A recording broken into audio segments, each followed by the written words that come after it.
Well, joining me now in the studio is Chris Melzer. He's a spokesman for the UN Refugee Agency's Berlin office. Welcome to the program. Hello. Now, we just heard migrants there saying that they'd rather drown in the English Channel than to stay in France. Are conditions that they face in France really that bad? No, I think not. But probably we need to distinguish here between refugees and migrants. And we talked about migrants, but we also need to see that many people on these boats are refugees. So people who are seeking protection from persecution in their home countries. And many of these people have relatives in the UK. They have probably seen them for a long time, separated sometimes for even years. And yes, sometimes they're doing nearly everything to get back to their children or to their parents. But I can't stress enough that UNHCR, of course, promotes always legal pathways also for these people. So there's the fate of these individuals who are crossing the channel. We're talking about irregular migration to some degree. But we're talking also about a politically charged environment in the English Channel between France and Britain. To what degree is Britain's looming exit from the European Union driving irregular migration across the English Channel?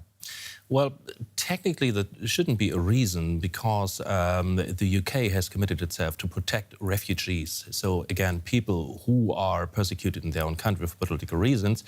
When UK signed the 1951 Refugee Convention, that will not change with Brexit or not, within the EU or not or something.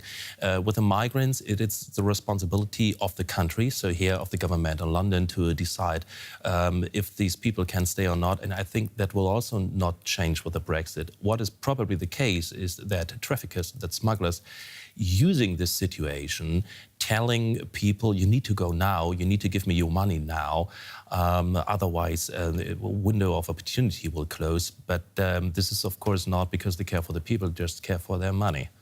What kind of risks, what kind of dangers do irregular migrants face in trying to cross the English Channel? Well, we've seen that for years in the Mediterranean, and just in the last year, about 3,000 people drowned in the Mediterranean. In the Channel, these are not so many people now, but it's a different situation. It's not that big than the Mediterranean, but these 30-plus kilometers we have only between Calais and Dover. In other parts, we have 100, 200 kilometers, and don't forget, it's winter now, so it's much colder than the Mediterranean.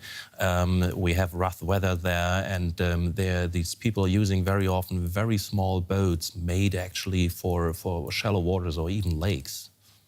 Okay, Chris, let's leave it there. Chris Melzer, spokesperson for the UN Refugee Agency, the UNHCR here in Berlin. Thanks for being with us. Thank you.